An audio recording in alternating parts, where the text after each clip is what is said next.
I'd probably just like punch you in the stomach, maybe. Gut punch. That reminds me of Smiling Friends, where Charlie goes to hell, and it's like the little black guy. He goes like, "Oh yeah, this is your guy that's gonna be your hellish torment." And he just goes like, "Boo!" And he goes like, "Dude, I swear to God, if you do that again, I'm gonna punch you right in the stomach." And this is Jeremy, your only form of hellish entertainment. Dude, if you do that again, I'm gonna punch you. I'm not kidding. I think the biggest surprises are behind me.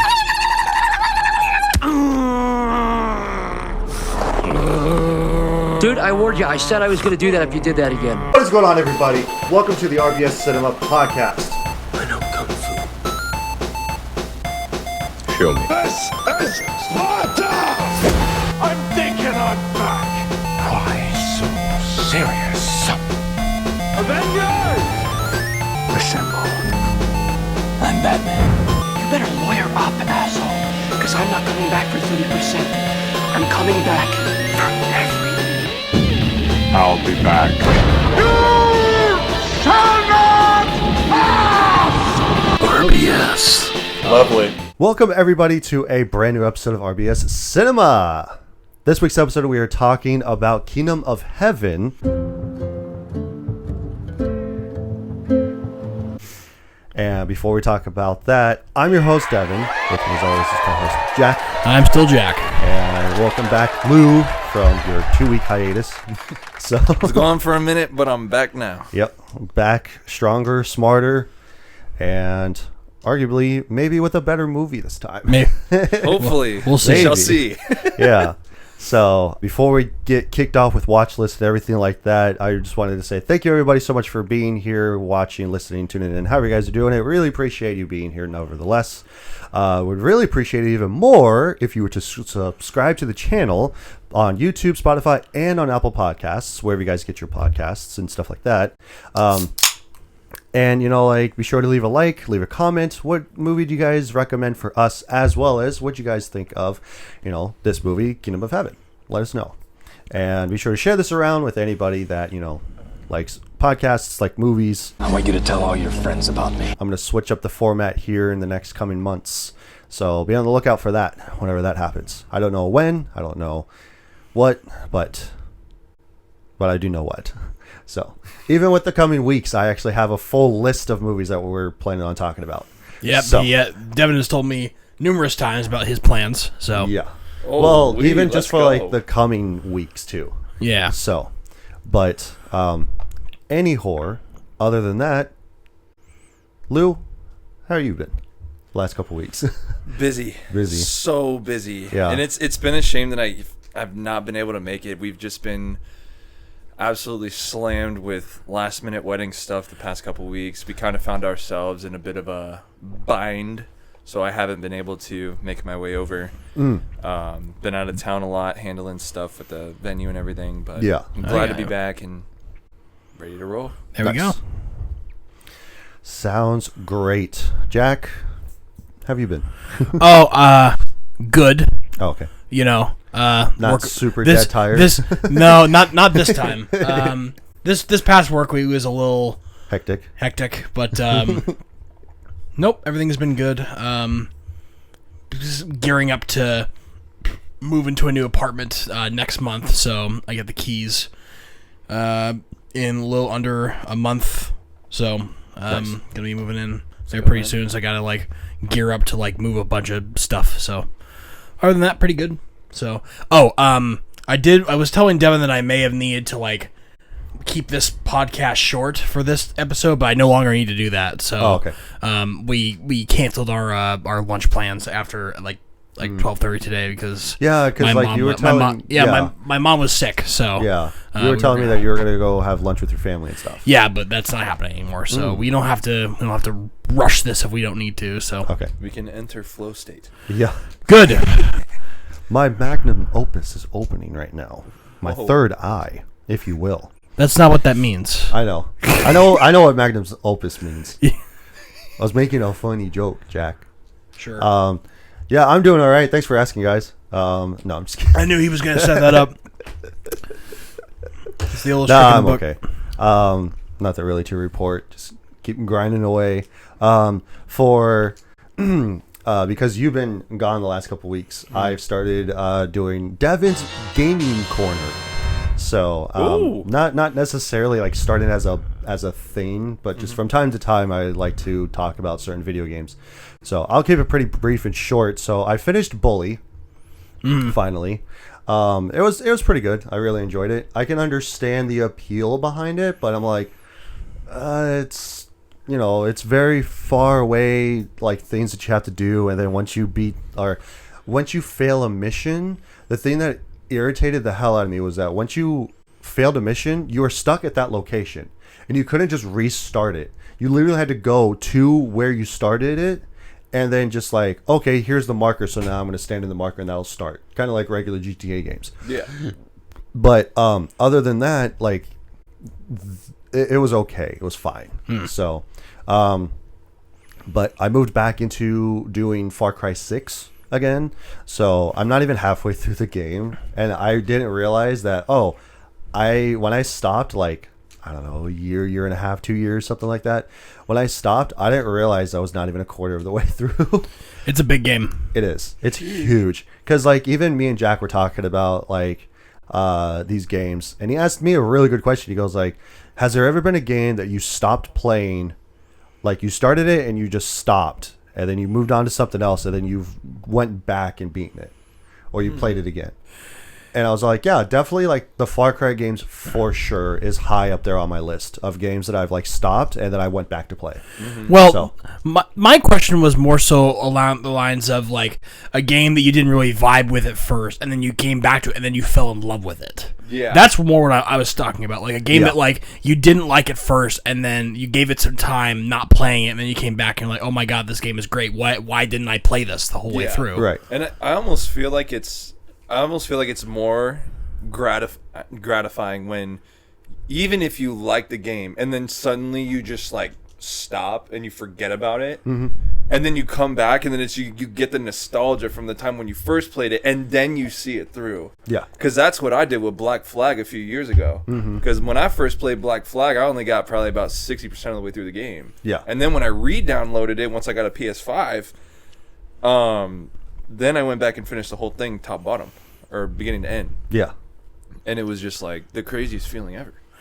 Nice. I'm trying to go through that right now with Monster Hunter Wilds. I started playing it back when it first released, but then PC performance problems like hit me hard, and I just couldn't keep up with the content that was coming out because it was just really bad to play. And then they finally released like performance upgrade patches for the game, and now I'm starting to play it a little bit more again. So I got to catch up on a lot of stuff. So I want to finish it. I want to really enjoy it like I have previous Monster Hunter games. Still got a ways to go, I think. So, yeah, for sure. All right, let's go ahead and kick off with watch lists. Who wants to go first? Lou, how about you go first? Do you have anything that you've been watching recently? It doesn't have to be a movie. It can just be like a show, like some like even just more of the same stuff that you've been watching. So yep, I am 3 episodes away from the end of Peaky Blinders. And then you got the movie. And then we got the movie. Nice. Yeah, that's about it. You just been watching nothing but Peaky Blinders? Pretty much, yeah. I mean, it's fair. I've been bogged down with a ton of mixes too, and then I'm also doing some original music for our wedding. So it's like I've just been grinding that out. There you go. Still doing commission work, which is great. So I barely have any time to really lock in and watch a ton of stuff. But I'm hoping, hope to die that after the wedding that changes, because I would really like time for more movies. It's incredible that you were even able to sit down and watch this one. It's almost 2.5 hours. Yeah. Oh well, I mean, it was. I always pick like if it's something like Kingdom of Heaven or any other movie, and it's for the podcast. Typically, what happens is, if I can't find time during the week, it's always the night before. I'll just like stay up super late. Yeah, I watched it the night before too. So like always Friday night. Every Friday night is always I gotta watch this movie for the podcast. It's movie night, Friday night. I know. I was just gonna say, Lou, you beat me to my jokes every time. You read my mind. It's fucking crazy. I literally sat down on the couch and I just told Annie, I'm just like, I gotta watch this movie. Yeah. And it's like, you can sit there with your book or you can be on your phone, but I gotta watch this. Yep. Oh, yeah. And it's because she doesn't want to go anywhere else in the apartment. Yeah. She just wants to sit right next to me all the time. Oh, yeah. So I'm like, you're gonna sit with me and you're gonna watch this whole movie about the Third Crusade. Right. Okay. Yeah, because even last night, it was like around 7:30 or something like that. Grace was already like going to bed, and she's on the bed and just like ready to pass out. She goes like, "Oh, like, don't you have to watch a movie?" I was like, "Yeah, I'm gonna start it right now." So I started it, and so she goes like, "All right." And then by the end of it, she asks me like, "How was it?" And I'll leave that for the end. Yeah. So, but yeah, she asked me how it was, and I told her, and so she goes like, "Oh, okay, yeah, that tracks." So, but it always comes to that too. That either I tell her immediately of going like, "Hey, this movie is such and such, blah blah blah," or it's always like she'll ask me, going like, "Okay, so like, how did you like the movie?" Like Last of the Mohicans, when we did that, she goes like, "I remember watching this back in school. Like, what did you think about it?" And then even her mom asked me, she goes like, "How did Devin like the movie?" And I was all like, "It was boring as hell. It definitely felt like it was a social studies project." So It was again the vibe of social studies teachers hungover, doesn't know what else to put on, just like, okay guys, we're gonna watch Last of the Mohicans the next 2 Right. days while I get over this crushing headache. or like, I'm pretty sick. I don't have any sick leave. We're just gonna watch a movie for the next couple days. Because like that's how it was for the Prince of Egypt for me. Like I watched like the first half of Prince of Egypt. Well, the during Prince of social Egypt is a studies. masterpiece. Yeah. Well, yeah, I'm not saying like, oh yeah, they just put out a shitty movie. I watched Nacho Libre in a class before. Where did you go to school? I wanted to go to your school. Right. What the hell? Like even with Grace, like she took Spanish, and they played movies from time to time in Spanish. And like I think if I remember correctly, she said there was one movie that they just couldn't watch in Spanish because they didn't have a Spanish version of it. Huh. And I don't remember which one that was, but like she watched. I think she said that she watched Pan's Labyrinth. Yes, in Pan's Spanish, Labyrinth. because that is specifically in Spanish throughout the whole movie, but it just has subtitles for English. So Yeah, because like there's a lot of Disney movies teachers will bring in yeah. to watch for like in Spanish, because pretty much all the Disney movies have like full Spanish Yeah, versions. they have like different dubbings for all of their movies. We watched because- SpongeBob in Spanish in Yeah. my Spanish class. That's crazy. That wouldn't work for me because I just know all the words anyway. So Yeah. So did I. I didn't really learn anything. Yeah. it's like I know what he's saying because I know the scene. You know? Yeah, just getting baked in the back. This is of not the helpful class, for me. going like, They're oh push- shit! They're pushing Bikini Bottom Yeah. someplace else. Right. Why don't we just take Bikini Bottom and push it somewhere else? Lou, do you want another drink? You down that in like a Oh, second. no, I'm good. I'm Okay, good because you now. keep picking it up. You're like, wait, is there more in here? No. Well, sometimes I it's just kind of forget. like going to the fridge and going like, is there anything to eat in here? Nah. No. 5 minutes later, you're like, there man, anything? is there anything now? No. Well, good, because we're gonna need you awake, my brother. Oh yeah, I'm good to go. Well, if you want some of my Red Bull, you can just pop off the lid real quick. So, Jack, do you want to do watch list next? Yeah, sure. I'll run through mine real quick. So I Also, real quick, I will speed run through mine Okay. because, like, the last time we talked about it, like, I just took forever. So I will speed run through mine. Mine. Okay, so I have like one show and 2 movies, but I've already seen them and they're pretty quick. just go ahead since you're already talking. Okay, I guess I'll Holy go. pivot. Okay, so I didn't mention this the last week, but I watched Bloodhounds season 2. It's a K-drama. It deals with boxing.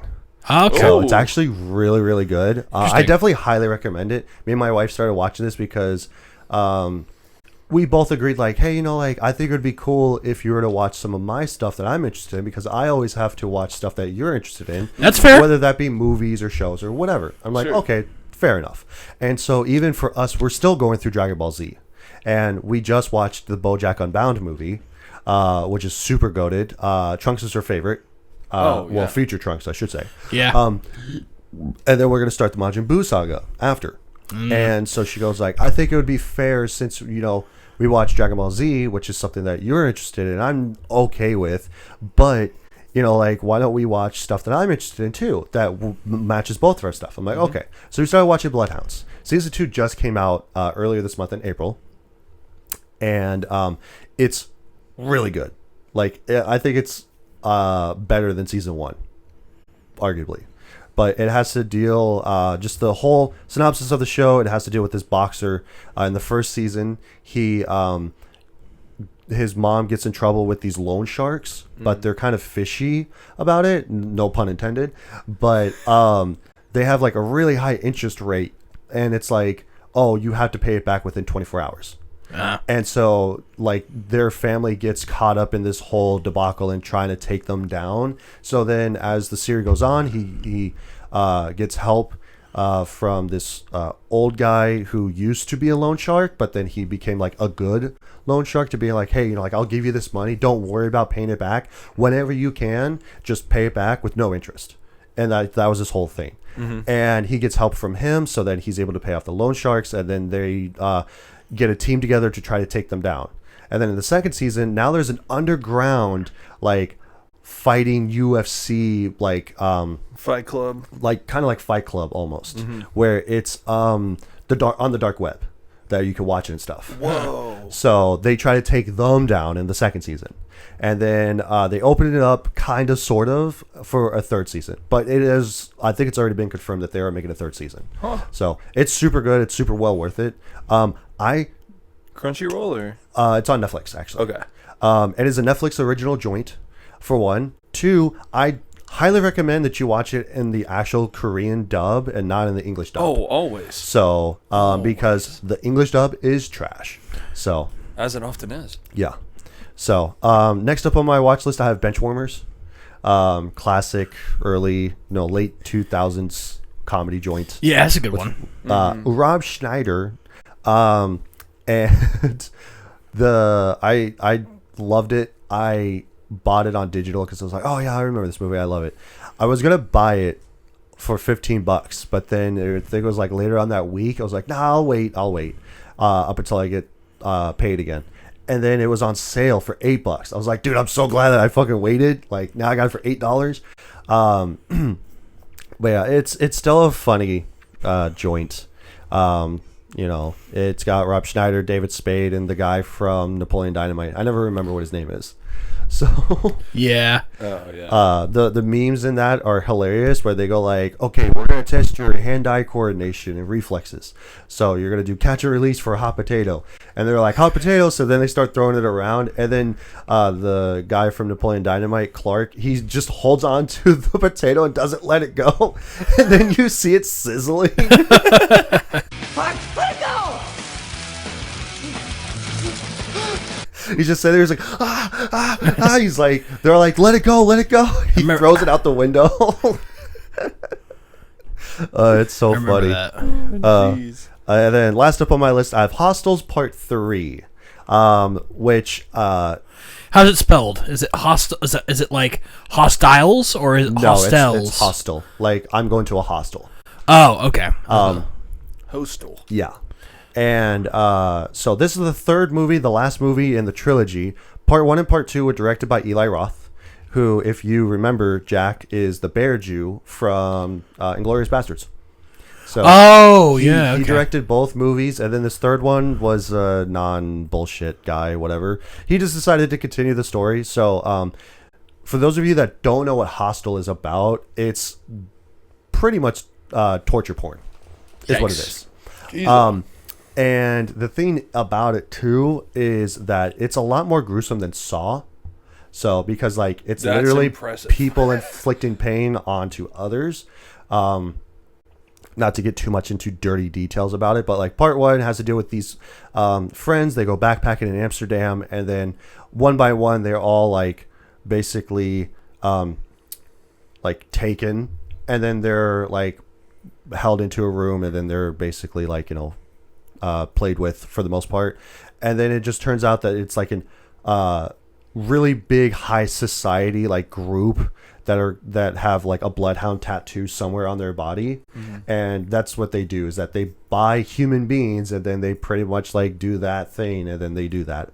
Whoa. And then in the second one, I think that they dive more in depth about it. This third one was bullshit. Okay, I think they all might be on Netflix. The third one for sure, because I watched it on Netflix. But the third one is bullshit because like these guys take the main character out to Las Vegas, and now it's in Vegas. First of all, it was like in Germany and in Amsterdam and stuff. Now it's gone worldwide, or I think it originally was, but whatever.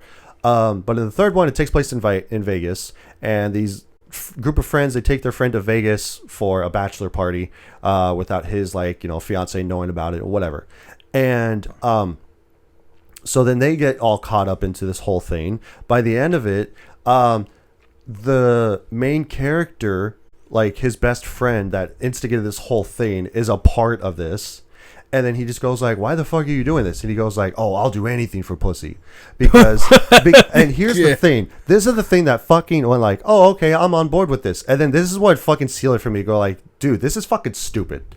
Because of the fact that the main character and his fiance, so he cheated on her, and then she took him back at some point, and now they're getting married.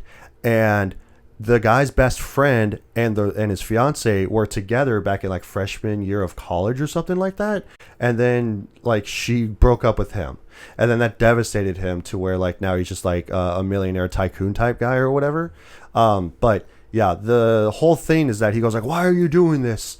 Like, what's the reason? And he just goes like, oh, I'll do anything for pussy. Like, once you're dead, like, she'll have no other choice but to fall into my arms, and then I'm just gonna fuck her over your corpse and shit. And I'm like, dude, all of this for a girl? Are you fucking kidding me? Very like unhinged. Fucking dumb. So yeah, definitely don't recommend watching the third one at least, but definitely watch the first and second one. Like if you're into Saw and a bunch of that other stuff. So Sick. And that was my watch list. So okay, I'll go over mine real quick. I want to start with, I was watching more episodes of Primal. I'm into the second season right now. Oh, nice. Show's amazing. Oh yeah, 100%. Just a great show that aren't they like 15-minute long episodes too, or no? They're like 21 minutes long. So technically, quote unquote, 30 minutes long. Yeah, but like I watched them all on HBO Max, so I have no commercials. Yeah. But just a master class of like being able to tell stories without using any dialogue whatsoever. Oh yeah. So Genndy Tartakovsky is just fantastic. I've been watching him since he did Powerpuff Girls and Samurai Jack back in the day. Just like all those episodes of Samurai Jack where there was no dialogue and there was just visual storytelling. Yeah, because wasn't there like an episode where it was just dead silent the whole time? Yeah, for like most of the episode. Well, there was just no dialogue. Yeah, yeah. So the ways that you can tell a story without anyone saying anything, it just stretches his ability to be able to tell stories, and I've been a really big fan of it so far. Also, like has many moments in the show where it's like things that'll make dudes say hell yeah. Yeah. Like just a caveman riding on the back of a dinosaur with a spear. Hell yeah. They're like the first episode of the second arrows in it. Like the first episode of the second season, they're literally like surfing on a raft across the ocean. It's so cool. So that's what we like to call a hell yeah moment. Yeah. Oh, 100%. And then I watched 3 movies. I watched Ocean's 11 finally, because Devin told me you watched all the Ocean movies. I finally watched the first one. It was okay. Yeah, I thought it was a fun little heist movie. Kind of just like kind of ended like kind of abruptly for me. Yeah. Maybe it gets better, but like George Clooney just doing all of this to get back at his ex-wife was kind of fucking weird. I know. Like the whole thing is that like when we're first introduced to Frank Ocean, he literally sits down and he's being like, okay. It's not Frank Ocean. Oh, yeah, it's not Frank Ocean. It's not it's like, that's where he got his artist name? No, it's not Frank Ocean. I forgot his first name. George Clooney? Yeah. But like his last name is Ocean. That's why it's called Ocean's. Like Ocean's 11 because there's 11 people in the crew. And so like I love how the first part of the movie is just him sitting down and getting a parole hearing, and they're all like, all right, like, are you sorry for what you did? He goes like, yes, I'm very remorseful for what I've done. and then they're like, okay, cool, you're you're on parole. The whole- all right, cool, and No, then it's he like immediately leaves, and then I think it was it was Brad Pitt that picks him up, and he goes like, all right, so what are we gonna steal this time? Oh, I got a doozy for you now, bud. And then they immediately start this whole plan. It's so like stupid. you just got released from jail. Which I did watch Ocean's 8, which is like the female version of the Ocean's movies, and it's basically kind of like the same thing from the first one. Yeah, so I watched Ocean's 11, and then I watched Pee-wee's Big Adventure again. Oh, which second time? Yeah, no. Oh, Did I already say that I watched it before on the yeah, you last said one? it last week. Oh, okay. No, I didn't watch the second time. Oh, okay. I watched Baby's Day Out. Okay.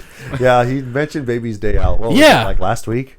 I did because we were talking about like MacGuffin movies, Yeah. I guess, and Yeah, so because we were talking about Kangaroo Jack. That's why. yes, we were talking about Kangaroo Jack, Which, if you guys haven't seen that episode, go check which that out. It was a I good kind of time. wish you were there to talk about Kangaroo Jack. Honestly, same. yeah. dude. because there's It was there's a a lot great of time, things honestly. about the score of Kangaroo Jack that I really enjoy. Oh yeah. So I was hoping to get a chance to talk to you about that, but that's whatever. I did watch it. I just couldn't make the podcast. Yeah. No, I get you. Yeah, you were doing wedding stuff last week, so But Baby's Day Out, I watched as a kid at like a daycare, basically, or like a babysitter's house. yeah, you're like, oh, that's me. And they that put, was they, me put- Friday Day Out. they put on Baby's Day Out, and it's like this baby who has excellent pattern recognition. Yeah. Memorizes the entirety of a book. Yeah. And goes through the entirety of New York City while evading 3 kidnappers, basically. I think the kid is like 2, 3. Yeah, he's So- a baby. He can't speak. Yeah.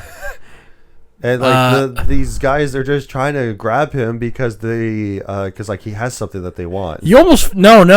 They kidnapped him for ransom, Oh, that's what it was. and they lose him because Yeah. he climbs out He's a window. very smart. He's a baby, but he's very smart. And these guys, like, it's like Home Alone basically. But Yeah, if But it's the a baby. kid, it's like Home Alone 2. But if what is his name? Kevin McAllister. No, the kid from. Yeah. Is that it? Yeah, that's Kevin McAllister. Yeah, that's Oh. his name. Okay. If Kevin McAllister was a baby. Yeah. Basically. Huh. And he didn't set up booby traps himself. And there's a lot It of just happened. This movie is for kids, but there's a lot of scenes where the guys get hit in the nuts. Yeah. A lot. Yeah. And it's got the guy from I think his name is Dave Montaigne, I think. Let me look this up. This is Dave Mustaine.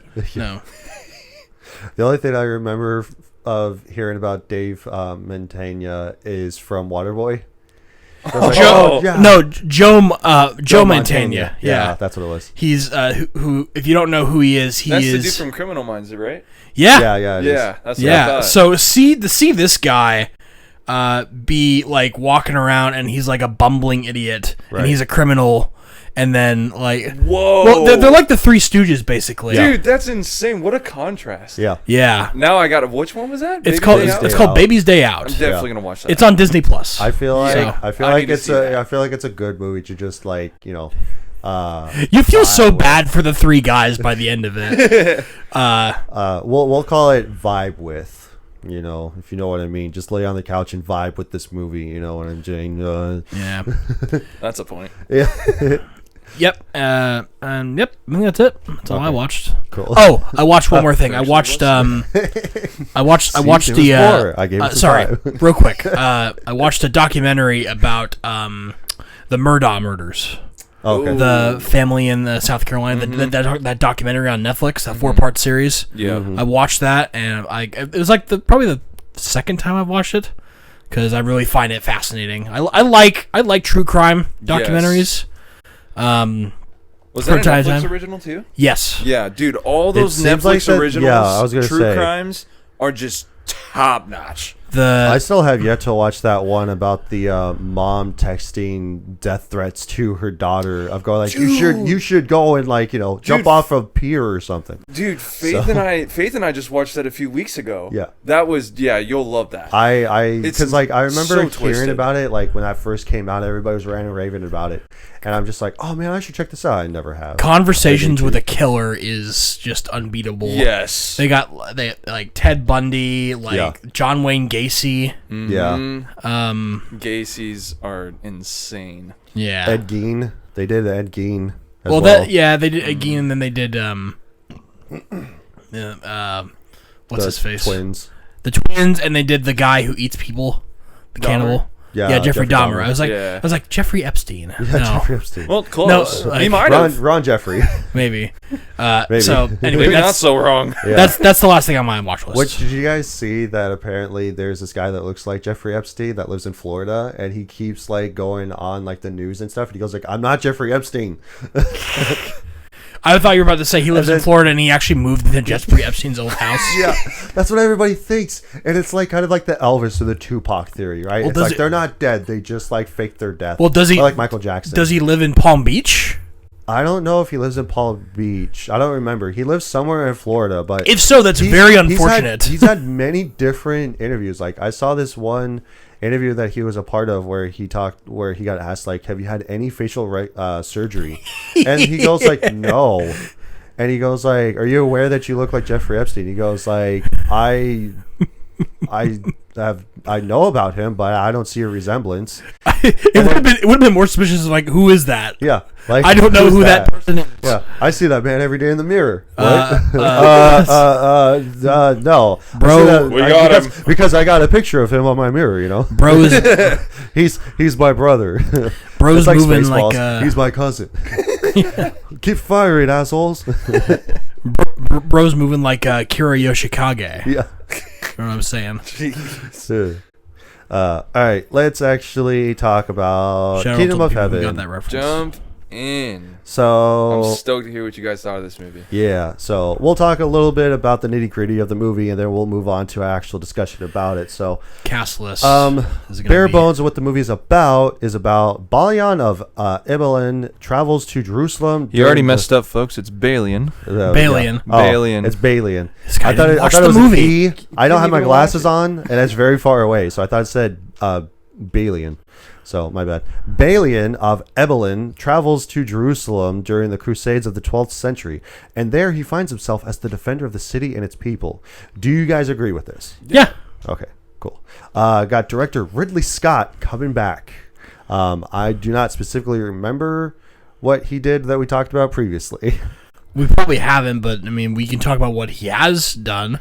No, because it was 2 weeks ago that we talked about a Ridley Scott movie. Was it? Yeah, What we talk about? it was the one before Kangaroo Jack. I'm trying Ballerina? to remember. No. No, it Did- wasn't Ballerina. No, because I remember that we talked about a Ridley Scott movie or something like that. I don't remember. I was going to say, if Ridley Scott did Ballerina, that's news to me. No, he didn't do Ballerina. It was somebody besides Chad Stahelski that did Ballerina. It though. wasn't. It wasn't Predator Badlands. No, it wasn't. Maybe it was Last of the Mohicans. No, I remember now. I talked about it on my watch list of something. You talk about The Martian. Yeah, that's what it was. Ridley Scott did The yeah. Martian. Yeah, that that's you why I took- got That's confused. what it was. Yeah. So, yeah, director Ridley Scott. And this time, instead of being out in space, it's through 12th century crusades. So, taking it back in time, fellas. Way back. Got writer William Monahan. And Ridley Scott also produced it Nice. as well. If this thing would get out of my face, thank you. Now, before we continue, this is an important question I need to ask about this movie. Which version did you guys watch? What do you mean? There's I a just director's watched- cut of this film. Oh, I didn't watch the director's cut. No. Okay, good. Why? 'Cause Was it 3 hours long? I didn't know. I don't know. But I watched. Now that I know there's a director's cut, I'm watching I've that been today. I've been told that the director's cut is the superior version of As it, it always is. but I did not watch the director's cut. But because the only version I See how could long it afford, is. I had to rent this film because I did too. I didn't own it. It was only $3 on Fandango. Yeah, I rented it on YouTube. I do YouTube? it through YouTube. So Yeah, I did it on YouTube just because of the fact that I was worried that Fandango was going to fuck me up again because I've rented 2 movies from that and it Yeah. kept fucking it up. Yep. Because like you came over to talk about 1 Hour Photo and it wasn't working for us on my Yeah, Fandango, so then I had to that was re-rent it on brutal. YouTube, and then for whatever reason I did that for Kangaroo Jack as well, and it wasn't working on here. I tried it on my laptop. It worked just fine. I tried it on my TV in the living room. Worked just fine there. Just Apparently, not this just one. not on my PlayStation for whatever ungodly reason. It's not working on PlayStation. Fandango, fix your shit, dude. The director's cut of Kingdom of Heaven is 3 hours and 14 minutes. Yeah, that's a little too long for me, dude. Oh, that's perfect for me. I'm definitely watching that today. For those of you who are wondering what was cut in the film, I'm just looking up this on Google. It says that certain subplots were cut, like Sibylla oh, yep. was cut, and then they cut a lot of like stuff that was more historical context, basically, around what was going on. Yeah. So Yeah, basically stuff that they're like, get rid of it. All right. For whatever reason, this is just by first appearance of characters, which is kind of dumb. So let's talk about some cast here. So we got Orlando Bloom, got Evergreen, Qui-Gon Jinn himself, Liam Neeson. the guy from Taken, Yeah. is in this film. David Thewlis, and then Martin Sukas, who, if you remember, Jack, was Mr. Smith in Kangaroo Jack.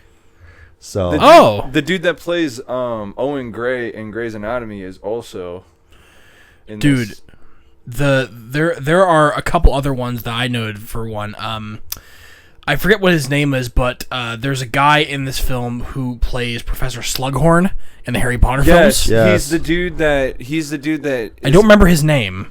He was the he was and- one of the Christians at the camp with Liam Neeson. yeah. Yes. He's the one that he had like the white hair with the yes. And then Mad Eye Moody is he in this was- film. Yes, he is. He's the redheaded Templar in Yeah. this film. Isn't that Angus Wright? No, Right? it's Brendan Gleeson. No. Is That's Richard's Oh yeah, Knight. you're right. Jeremy Irons is in this film. Yeah, Dude, Jeremy I'm Irons is telling you. also in this movie. Yeah, Dude, I was watching Again, this- I- okay. I haven't seen this movie like for a long time before last night, and I'm watching this and I'm seeing everyone that's in there. I'm like, dude, like no wonder. Like, I see what? Tiberius's face and I hear his voice. I'm like, he looks so familiar. Mm-hmm. Who is this? And I had to look it up after the film was over. Like, that's Jeremy Irons. yeah. How did you not know it was Jeremy Irons? Because he talked a little bit differently from how Scar talks. Yeah. So and the last thing that I remembered seeing Jeremy Irons is on the podcast very early on was from Dungeons and Dragons. I don't remember. I wasn't there for Dungeons and I know. Dragons. That's because around that time, that's when Sam was my co-host. Oh, and yeah. then he conveniently wouldn't be there. Yeah. And it was me and my friend Pax. So, Yeah. 'cause, they wanted to talk and about then all the Dungeons and Dragons movies. The King. Yeah, Brendan Gleeson, that's his name. Yeah, but the King, Yeah. Edward Norton. Yeah, I'm looking at it right now. That's Keen Baldwin is insane. Edward Norton. You couldn't tell though. No, because he was wearing a mask, Yeah, and also and he was a like, leper. and even when he died, he was still like disfigured super deformed. before like beyond recognition Oh, yeah. at all. So heavily extremely prosthetics. I'm like, dude, that's goated. cast of extremely good character actors. Oh Yeah. yeah. I will say. I did want to say I loved Brendan Gleeson in this movie. Oh, yeah. just like him, like when he's being interrogated by Jeremy Irons, and he just goes like, "Hey, you're trying to instigate a war." He just goes like, "No, I didn't." He's like, "Yes, you did." Like literally, he saw you do it. He goes like, "No, he's No. a liar." And God also, bless it. he's a fucking like what did he say that he was like, what ethnicity or whatever? Basically, he was being racist against him. Oh, yeah. He just goes like, "You can't believe him. He's fucking whatever." And it's all like, they're liars. He just goes like, "I'll have your head for this." And he goes like, "Yeah, well, you know what? This is where I live. Pull up, bitch." Who says I raid? That witness, all of Jerusalem, holy God, and me. That witness, if you call him that, is a Saracen. He lies. And then like when he gets arrested later, he is like in the fucking he's real quick, he's in the fucking cage and he's just like dancing and stuff, and he goes like, "Hey, I need your help to instigate a war." And he goes like, "That's my speciality. Let's fucking do it, dude." It's fucking crazy. And I've only got one tagline here: "Be without fear in the face of your enemies. Safeguard the helpless and do no wrong." Yep, that is the best tagline for this movie. And it's also like probably the best quote of the movie as well. Because then Qui-Gon. That is your oath. Yeah, that is your oath. And then That's slaps so him. you remember it. Yeah. Love that. And Orlando Bloom does it to all of the village people. Yeah. And he does it to one specific person. So that way they're all knighted. And I'm like, dude, that is pretty fucking hard. Oh, hard. yeah. My brain tried to say dope and hard at the same time. Dard. Dope. It's fucking dope. But yeah, let's go ahead and talk about this movie here. Mm-hmm. All right. So I wrote down no notes. I just watched it. Mm-hmm. And because it was also 2.5 hours long, there's like specific things that I wanted to talk about was like the beginning battle scene. Yes. When Orlando, like for one, when we're first introduced, there's the priest of the village that Orlando Bloom lives in, and he's like they're burying his wife because she came over to herself. Yeah. And like he even says like, oh, go ahead and just cut off her head because like she basically game over herself. It's a sin. Yeah. So yeah. And so she doesn't get a proper burial because right. And that's the reason why they said cut off her head. Yeah. And then fucking Liam Neeson comes in and he just like he goes to the village and he just goes like, hey, you're my son and everything like that, so I want you to join my crusade. And he just goes like, nah, I'm a blacksmith. Also, then, I'm grieving because my wife just and then like he also said like, oh, like passed. your wife and child have passed, and I get that and I understand that because I also went through that myself. Mm-hmm. And then after he leaves, he goes like, okay, well, if you need us, we're going to be up the road. You know, we're going to be heading this way. And he goes like, oh, go to this village that speak Italian.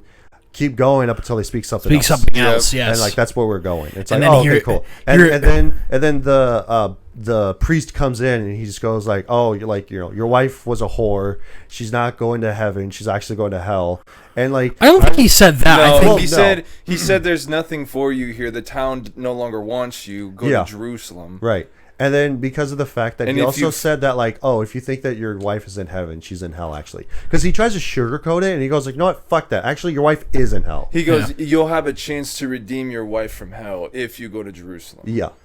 And which I thought that's was like the whole reason why that he goes in the first place. Oh yeah. But then like he notices that he has his wife's cross necklace, and then he goes like, oh shit, like he actually stole my wife's necklace. Yep. And then that's when like, and he's working on a sword or something like that. Yeah. Like, he's just going Still to town on red it. hot. Yeah, red hot. And then he just like stabs him with it. I'm like, That's- dude, let's go. Yep. Like I was not expecting that from Yeah. the like near I was not close to the expecting it beginning of the either. movie. He just stabs him. He just goes like shink, and I'm like, holy shit, I've never seen that before. Already and then he wild? throws him, and then like he just like forces him into the fire, and then he quickly grabs the necklace, and then he pulls him out of it. He just watches and then, it burn. Yeah, and then the whole fucking all burns building like catches on fire. He also had some quote up on the on his blacksmith. what I was forget the exactly quote? what it was, which I should take a note on this. But like I know it was an interesting quote. Yeah, But- because so like one of the guys asks him like, what does it mean? Then he goes to yeah, what man is a man who does not make the world better? That's what it was. That's a good quote.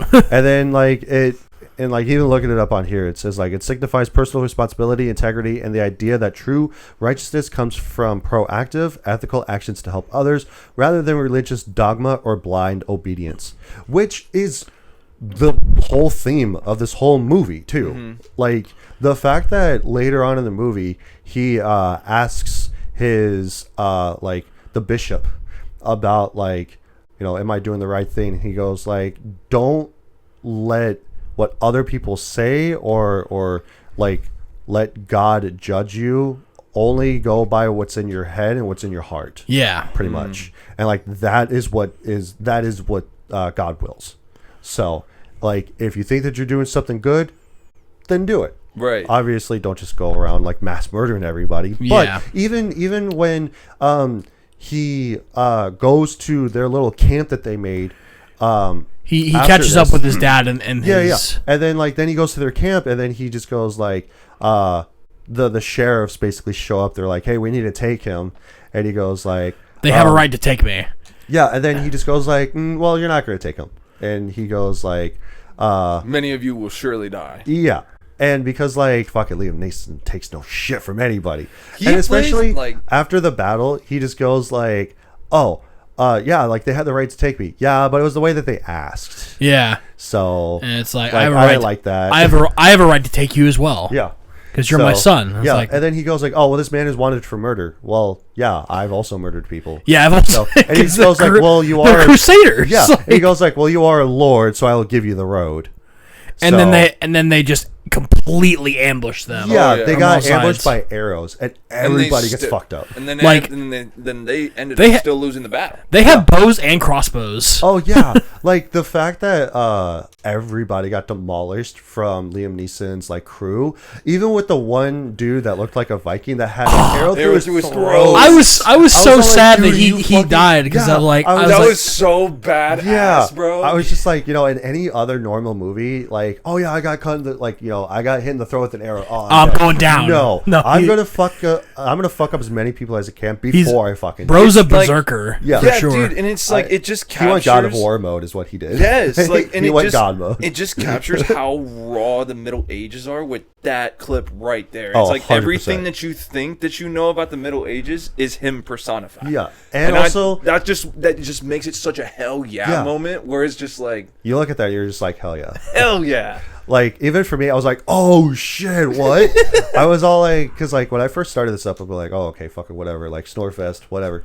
And then when this battle first started, I'm like, yo, what? Like, what the fuck is happening right now? I'm like, dude got fucking throated with the arrow to his sarcophagus. It started for me when Balian threw the priest into the fire. I'm like, oh, okay, this is the vibe we're going for. Yeah. And then Like, oh, okay, this this whole is the type fight of scene movie breaks we're doing. out, and I'm Alright. like, okay, so it's not just gonna be like a snooze fest like Last of the Mohicans. No. was. Right, it's just a lot of talking. I mean, like, there is a lot of talking in this movie, but at least it's cut up with doing some action sequences or some stuff that actually makes sense for the Right. story And itself. and here's another thing too is like the dialogue in Last of the Mohicans was very like contemporary. Yeah, yeah. Right. It was for the time period. Right. They went all Shakespeare on it. Yeah. Basically, and that. I guess if you want to be really historically accurate, you can do that. This film did not do that, but I still felt like it was completely like appropriate for Yes. like Like, what we're weren't- talking weren't, about. like- Because like at some point weren't like the like village people that Orlando Bloom was in, like after he takes over his dad's estate, and like they're trying to find water and stuff, like weren't they speaking Arabian? yeah, And then, they're- like, they- even in there, like you don't need context of what they're saying. They're just Yeah. like, even with the closed captions that I had on, it just says like, "Oh, speaks Arabian," and then he understands it. And then even then, like Orlando Bloom talks to them in English, and they understand that. Yeah, they understand. So, and like, like- we don't need the whole dialogue of being like, okay, like he speaks Arabic, and, And then it- he speaks it- Arabic to him, and then it just goes back and forth, and it's like, this is what they're saying. And it's just Right. like, nah, dude, like just have it be context clues, like in this movie, And it where it's just also- like, oh yeah, you're like, hey, like he's got, like he found some water or something like that. It's Right. like, oh, okay, cool. So then they run over. And I feel like it also just adds so much more to his character too, because then you get this thing of where it's like he's kind of this omniscient like kind of character too, because he can just freely walk through somewhere. Yeah. People talk to him in their native language, but he speaks back to them in English. Right. Where it's just like we're getting the parts that we need to know, Yeah. and yeah. they're getting whatever. yeah. Yeah, and even when the people in Jerusalem are talking to Saladin's men, they Yes. say "Salam alaikum," which means like "peace be with you," Yeah. essentially. And like May the you don't force be need to with you. understand Arabic or what that phrase means to be able to pick up on what they're trying to say, Yeah. because like they flip the words, and I'm pretty sure it's like it means like "peace be with you" and also with you. Yes. essentially, Well, it's a sign of respect. Yeah. Correct. Right? Well, it's kind of like in Star Wars. It's like, may the force be with you and also with you. Well, So okay, it's that exact same Yeah, thing. but this But is like it's- actually a I phrase know. that people still use. I know. That, Oh yeah. like, What, people don't use like may the force be shalom. with you? Yeah. Yeah, but like you don't want to go up to somebody and say "May the force be with you," and it's like, what are you talking about? No, You guys don't go do up that. go up to I any do that all fucking the nerd. time. I dare you to go up to any fucking nerd and go like, "May the force be with you," and also with you. I guarantee you that is what the fuck they will say. Not a normie or anything like that, but literally go up to a fucking nerd, and it's all like, I can pinpoint. Oh yeah, that guy's a nerd. If I walk up to them, straight beeline, hey, what would you say if I said, may the force be with you? And then it's all like, and also with you. I don't know. I'd probably just like punch you in the stomach, maybe. Gut punch. That reminds me of give you a wedgie, maybe. that reminds me of Smiling Friends. I don't know if you guys have ever seen that. Yeah. Where it's like where Charlie goes to hell, and it's like the little black guy, and he goes like, "Oh yeah, this is your guy that's gonna be your hellish torment." And he just goes like, and he goes like, "Dude, I swear to God, if you do that again, I'm gonna punch you right in the stomach." He does it again. He goes like, "Bah!" And he just goes like, "Dude, I warned you. I said I was gonna do it again if you." He punches him in the throat. No, he punches him in the stomach. Okay. Because he heals over, and he's like, But we'll cut to a clip. And this is Jeremy, your only form of hellish entertainment. Dude, if you do that again, I'm gonna punch you. I'm not kidding. I think the biggest surprises are behind me.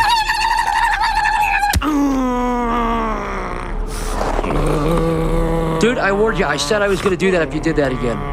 But yeah, back to Kingdom of Heaven though. Yeah, but like the whole thing that was goated, and like, you know, even with Liam Neeson, like, he's old, but he's still able to fuck shit up. Oh, yeah. Like in the movie, and then he gets an arrow to the side, and he's still fucking people up. Yeah. And especially where he kills one guy, and he goes like, "Oh, thank the bishop," when you see him. Yeah. And it's all like, yeah, like cuts his head in half, and I'm like, dude, what? Dude, I'm telling you, there is nothing like a vengeful Liam Neeson. Yes. Yeah. Nothing beats it. Also, the bishop warns him, and just goes like, "All right, so it's actually your fault that you broke the arrow inside of your side." Yeah, it's like it's so painful, but you're the one who broke the arrow, right? And then he just goes like, "All right, there's going to be two things that happen to you. One, it's going to create, you put marrow in the blood. You've got broken ribs, dude. Yeah. Or it's gonna cyst, and you're gonna live. Right, and it will be God's will. And then cut to him dying, and now he's just like telling him the oath of being a knight to knight Orlando Bloom, his son. But before he knights him, the scene where they're at Jerusalem and he's laying in the bed, and that conversation right there, that whole monologue from Neeson is money. Yeah, like who wrote this film again? Whoever it was, they popped off with that William monologue. Monahan. That dude, he wrote the shit out of that. But that was incredible. Like, there wasn't one word where I'm like, damn, I wish he would have said it like this. Like, everything was so calculated about Liam Neeson. That's kind of the reason why. So he also did The Departed. Yep. Never seen London Boulevard, but he did Edge of Darkness too. Yeah, Edge of Darkness. I'm trying to remember which one that was. Mel Gibson? Yeah, Mel Gibson. Yeah. I've always wanted to watch this. I'll probably watch that later today. But like, anyway, moving on. This movie does have heavy religious tones in it, but yes, it's not trying to beat you over the head. No, they're also not talking about like Jesus the whole time. Like this is not a movie to watch in church. Right. I will say. Oh, definitely not. They talk about this stuff happening, but do they recommend watching this? Probably not. No. It portrays a world and a time period surrounded by multiple different religious dogmas all clashing together in the same place, because Jerusalem is just a place that has multiple different. It's a threefold holy land, because at the end of the day, every single sect of major religion, Judaism, Christianity, and Islam, they all converge at Jerusalem through the Holy Book. And so that's what makes this so interesting too, because if you do your research on the Crusades, which I was a huge history buff, so that's why this movie honestly is at the top of my list. Yeah, off, man. It's very hard to beat. But during this time period, this is the first time in Jerusalem history where Islam finds itself on the rise. Yeah. Because the first two Crusades were the Christians defending Jerusalem. This third one is also the Christians defending Jerusalem, but now we see Islam and Saladin, like, they're gaining way more power now. Yeah. But let's continue from there. I just wanted to make that historical side note. So yeah, for sure. There is immense historical value to the context of what's happening prior to this movie even beginning. Yeah. And you can even tell from from the attitudes and the disposition of the characters in the film that they're getting really nervous that they're not going to be able to hold on to the city for very much longer. Oh yeah. I mean, even King Baldwin IV, who is the leper, they never say his name, by the way, but like I looked it up, that is his actual character name. Yeah. Baldwin is like a leper, and many people are even doubting his strength because of that.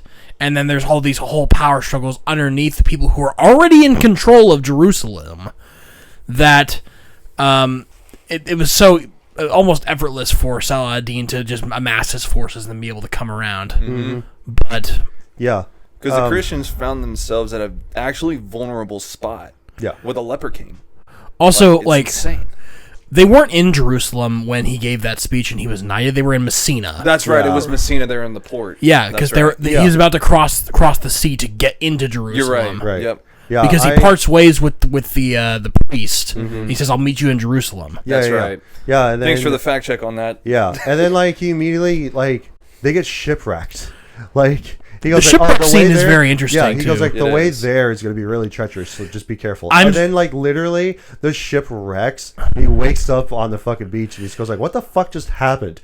Like I was asleep and I was on a boat and now the boat's gone and now I'm on the sand and everything's fucked up and all my men are dead. What the hell just happened? It is so.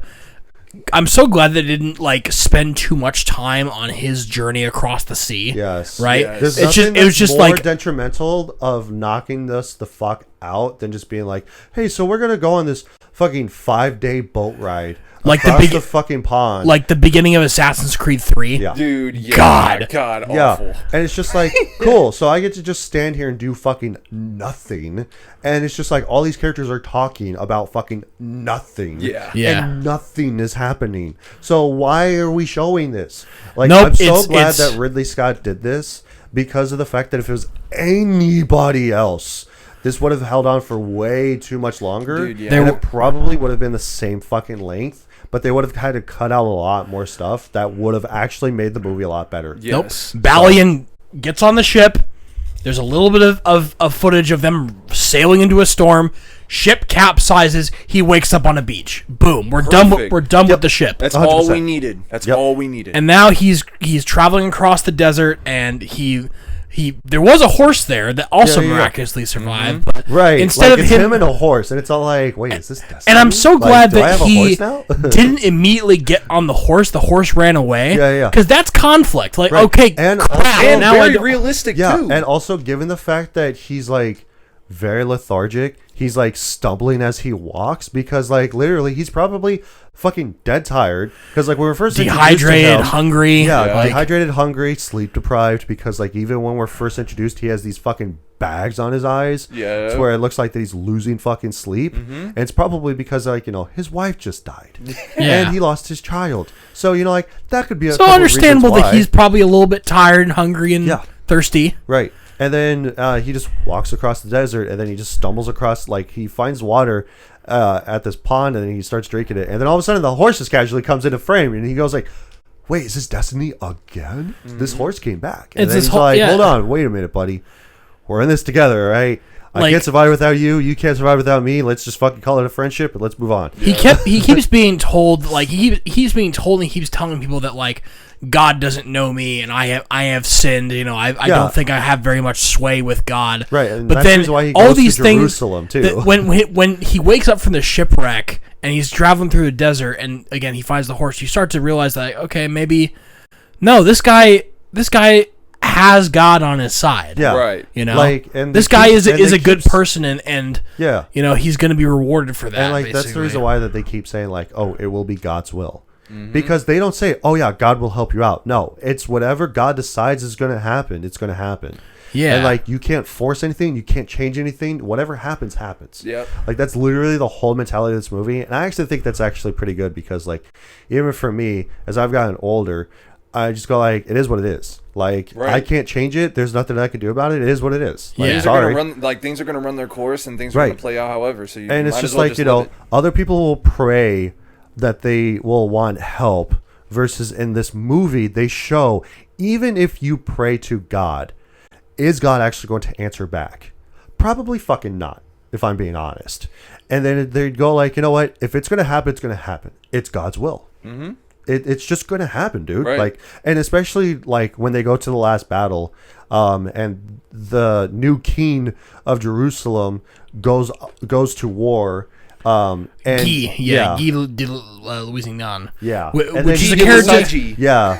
Which is a character we Guy meet. Luigi. Like, Guy Luigi. Yeah. He wants to instigate the war so that way that he could stay in power, and he wants more land. Because even by the end of that battle, Jeremy Irons even goes like, yeah, my heart is with Jerusalem, but it's not in this war because now we're just fighting for money and land, and that's not what the fuck I signed up for. Yeah. But I have to do it because I am the knight of Jerusalem, and I have no fucking choice. Because even Orlando Bloom was all like, why are you guys fighting? He goes like, because our king demands us to fight, and we are knights of the king, and we have no choice. Yeah. So, and the fact that, the bishop even said, like, to Orlando Bloom, like, well, why are you fighting? I thought that you were against wars and stuff. And he goes like, I am, but I have to fight because I'm being told that I have to. And he goes like, it is, and he goes like, but you'll die. And he goes like, yeah, but everybody dies every day, and it's God's will. So it doesn't matter if I die today, tomorrow, next week, whatever.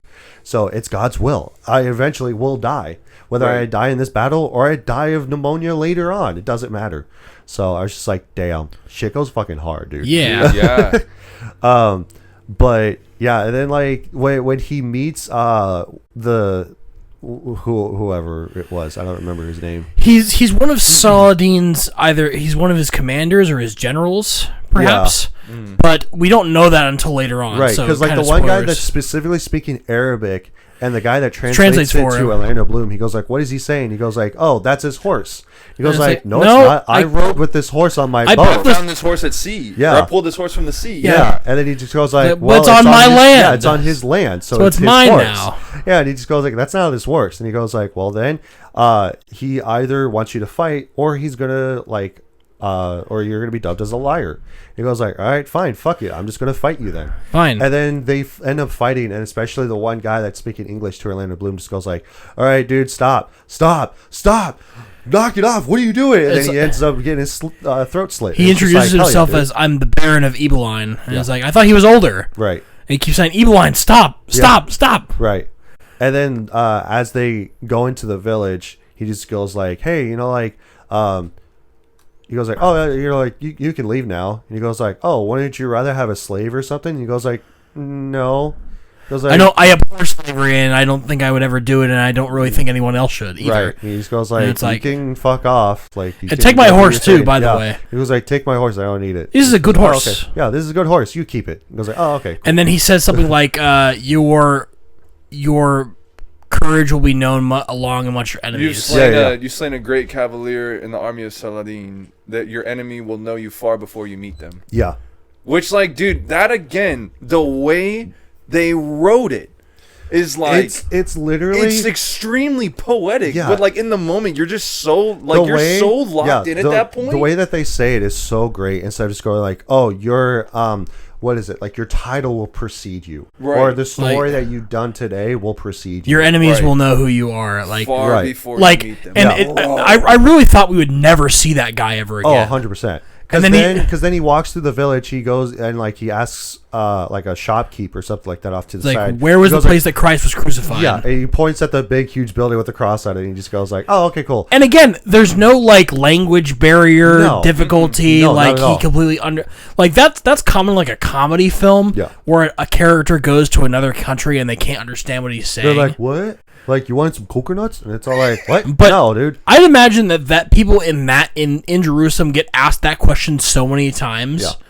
That they just like know what they're talking about, Right. And you, Like, you totally believe especially it. if they say Christ, then they instinctively know. Oh, okay. Oh yeah, they're looking he's, for he's the going. hill. Yeah, he's going okay, for go the up hill. there. Okay. Yeah. Yep. And then like he goes up there and he prays. He comes back, and then like the guys from the crusade, They question him, and well, they're yeah, like, they question him because they noticed the sword, and they go like, "Oh, did you know Liam Neeson?" And he goes like, maybe. Did you know Godfrey? Yeah, and he just goes like he goes like my height, and then he steps off a ledge and he goes like, yeah. He goes like, were his eyes green? And he goes like, no, his eyes were blue. No, blue. Because it takes him a second. He just goes like, Hold on, let me search it to my They memory were trying to bank trick real him quick. because Yeah. if he agreed green, they were going to kill him. Yeah, they kept Because saying it's just yes. like, okay, they have, like, he has his sword, so something must have happened. Right. And then he goes like, no, blue.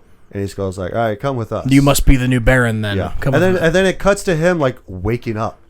I especially love it whenever it's like this type of setting, and like there's always like these hot, beautiful women running around giggling and stuff. They're like, oh my god, like it's a new guy, and it's all like, my biggest thing is like, I think it's cute and adorable, but I also find it to be like, why are they just running around giggling?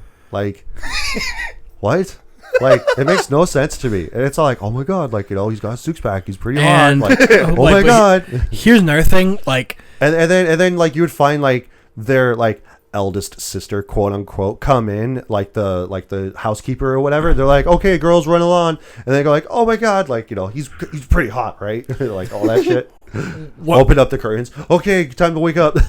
I think a character is like a male character is much more interesting when they have a backstory that involves like, oh, my wife passed, or I have a wife at home. Yeah. That way that they're not tempted to go into like a romantic subplot Yes. with and, the character. and even with him and Sibylla, like it's not forced. Yeah. It just happens. It's And- entirely natural. Yeah, and like especially when they go to the basically the quote unquote event that they're having, like the dinner and stuff, where Guy comes in with Sibylla, and he goes like, okay, like I'm gonna leave, but I'm fine with my wife being here because like I know that she won't do anything. If she does, then that makes her a whore. Or like it makes her a great wife, but it doesn't make her a great wife if she does anything. It could mean that he's a great wife or not. Yeah. You know, Right. It's like, and those are the best kind of women. You know? Yeah, and then Jeremy Irons guy's just an asshole. toasts, and Jeremy Irons just toasts. He goes like to good wives, or good to wives. not good wives, so or the not so good wives. Because like Guy is like completely like this kid's He's a son of power a, hungry. this kid's a blacksmith. Yeah. What is he doing at my table? You Right. know? Well, and Because- they also make the note too that when he gives him the whip for the horse. Yeah. And And he yeah. just goes And like, then "How he- will you whip your horse How- without it?" Yeah, and then he tosses it back to him. And the dude that's sitting across from him goes, "He's bound to be the king of Jerusalem one Yeah. day." I don't give a fuck. Yeah, Then he he's goes like, like, "I don't "Fuck fuck this care guy." who he is." Fuck this guy, Guy, Yeah. Luigi, Yeah. guy Luigi. Yeah. Fuck this guy. Luigi guy. sucks. Hey, Luigi, hey, fuck out of here. Yeah, I love stories that have multiple antagonists, right? Because like he's a minor antagonist, like, Yeah. but he just Right. causes problems. Like, not every film has to have one big great bad. You No. know, you can have multiple Nobody needs to guys have, that like, the cause great- conflict in a story. yeah. Yes. Nobody needs like a Thanos level threat in every Right. single movie. You can And have it's- just like assholes, basically. I love a small antagonist for the protagonist cause. Mm-hmm.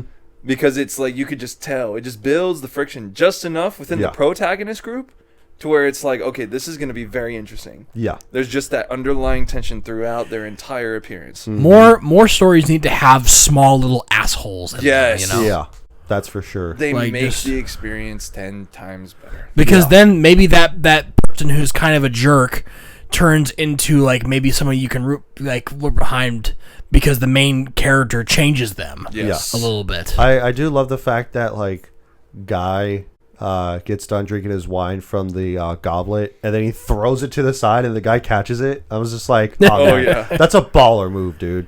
Just go And- like, "Okay, I'm done with this. Here, take it." And, it's just And like, then on top of the fact, the dude that, I mean, to be born with that kind of reflexes, that dude would have made millions in the NFL catching a goblet like 100%. that. Yeah. Just like he just casually throws it to the side. He just goes like, "Okay, I'm done with this," and like just throws it to the side. It's just like, "Oh shit, okay, cool." That's your Pro Bowl And wideout like, right there. I guarantee you, he was ready for it too. He Oh, just goes like, he's 100%. gonna throw it. Like, oh, I got that bitch. You go to meet Renaud. No, my lord, he is in disfavor. I am a member of this court. Why should I make league with that troublemaker?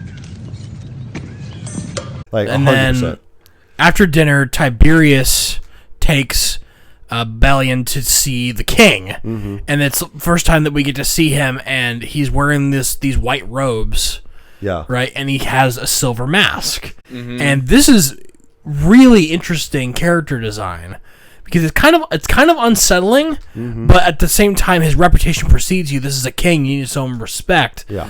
But the way that he looks is so unusual, and then he's like, nobody asks him like, well, what happened to him, or like, why is he wearing the mask? Here comes something crazy, right? So we mentioned how this has kind of like religious undertones throughout the whole thing. When people say, like, no one knows the face of God. Yeah. God is King of the Jews, right? He's the King of Jerusalem, therefore King of the Jews. For him to be masked is an insane parallel. Yeah. So subtle, but if you know it, you see it. And it's just like, holy shit. And he's a leopard to boot. Yep. The suffering, like, bro, the entire thing of King Baldwin is just an insane religious mindfuck. Oh, 100%. Baldwin is crazy fire. Yeah. Baldwin is also a really chill guy. You know? Yes. He's very humble for a king. Yeah. Yeah. 'Cause, Especially even- of a city as big as Jerusalem. Yeah, because like even when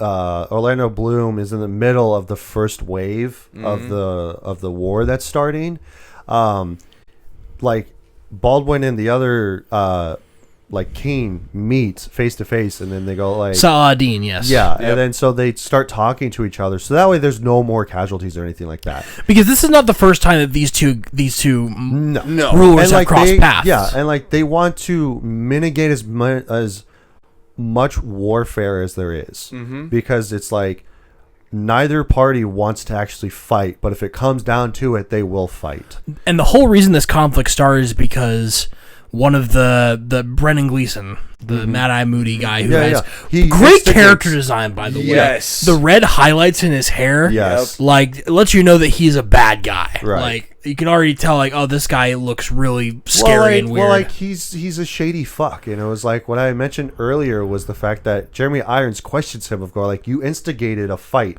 or you instigated. They attacked or you a caravan. And also, if you look at the color of his hair too, it's almost like it's dried blood. Like Yeah. it's almost like his hair is tainted by the blood of his enemies. Yeah. And it's just like, holy I think he had shit, a little that's bit badass. like on his beard too. Exactly. So- Yeah. Yeah.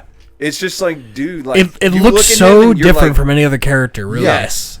Everybody's always like either clean cut or they have like, small amount of hair or whatever. Yeah. Like especially Liam Neeson, like his haircut in this was a little goated, if I may. Costume hair and makeup in this movie was fantastic. Yeah. Dude, yeah. 100%. Because like even with Orlando Bloom, him just hitting the shit out of those rods when we're first introduced as the blacksmith, like he hits the fucking shit out of it every time, and it's only because like he's pissed off, he's tired, and all this bunch of shit, but he can't go to sleep because he always thinks about his wife. Yeah. And it drives him crazy with nightmares. And I'm glad that like Orlando Bloom made this character a little bit more differentiated from his character in the Pirates of the Caribbean, right? Well, yeah. Because I was worried, Will like I heard, yeah, I was worried that I would just be watching. Oh yeah, that was his name, Will Turner. I was worried that I was just going to see Will Turner this whole time in the movie. Every time I see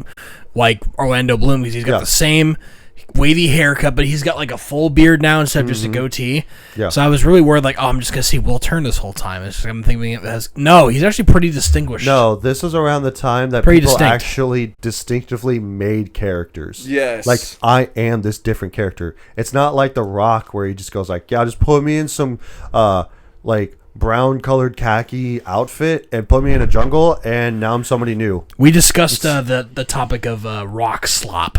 Last a couple week. of We could podcasts. go on for hours about that. Yeah, which there is a clip, so you can watch it. We talked about it pretty extensively. There's a video about it that you can just look at, like rock slop on YouTube, and there's a video of like some guy talking about it. Yeah, it's like a video essay talking about a bunch of different It's rock great. movies that he's just the generic guy. But back to your comment about character design, like that is the biggest thing for me for this movie.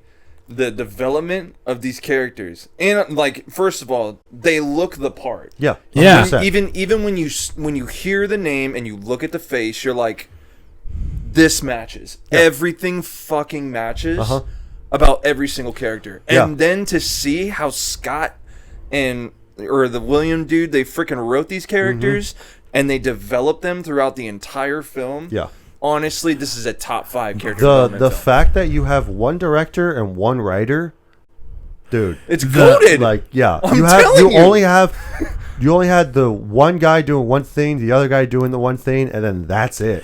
This is a Like, good that is example awesome of a movie's runtime leading to the strengths of the movie. Yes. Like the character development had enough time for it to cook. Yeah. Where there was enough time for us to be able to finish up all these complex storylines and subplots in the course of the film that wouldn't have worked out so well. And there's even an even longer version if you thought that there was some stuff that was still missing after Or 2 if you hours, wanted two and a more half of it. hours. Yeah. There's an even longer version that fully fulfills Ridley Scott's vision. Yes. Yeah. Which way down the line, I might want to consider watching the full director's cut if I can find it somewhere. I'm totally about to. So, All right, let's go ahead and have finishing thoughts.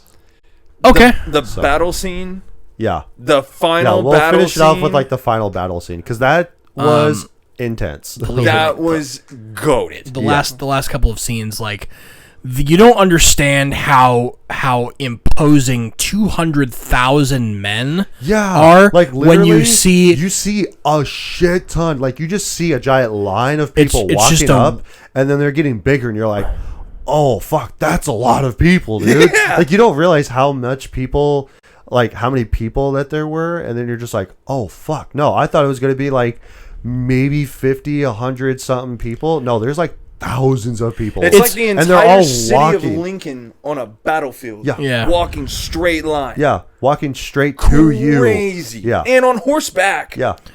you got the cavalry, you got the siege towers. Yeah. And it's one thing to see it in like a fantasy setting because like of course there's that many like things because it's Right. like It's like the supposed to be- orcs and- it's and written to be like elves and shit. it's written to be like an imposing unstoppable army. Yeah. Because that's how J.R.R. Tolkien read it basically. And this is like things that actually happened. Like wide scale battles like this were very common during the Crusades.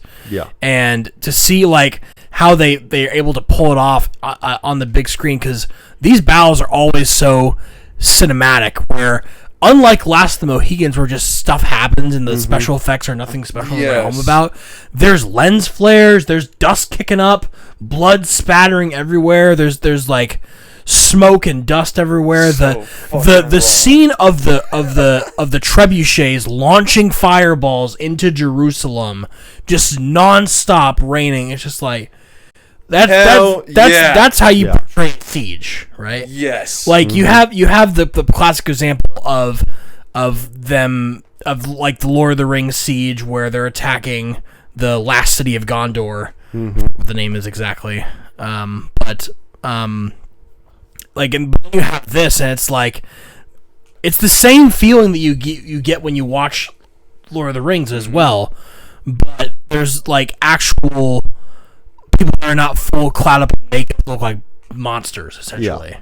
These guys are human beings. Right. And Like, it's a whole different level of depth them when we pouring look at it like that. pouring hot oil onto people. Oh yeah, and then it's all like fire, and then they just throw fucking torches on them, and then they're all just caught up in flames. It's like, them damn. So raw. firing ballistas with ropes attached and pulling down the siege towers, eventually leading to Saladin saying, "Okay, we need to discuss terms," which is what they were hoping for. Yeah. Yes. And eventually, it's just like, "We'll allow you to leave Jerusalem." Yeah. The scene right where before they discuss terms, where it's Balian and the Christians on the inside of the wall defending the city, and it's just a mountain of bodies. Yeah. And they're just standing on top of them, just fucking Yeah. going at it, and the camera pans out And then- from the top. You see movement, and then there's no movement. Dude, yeah.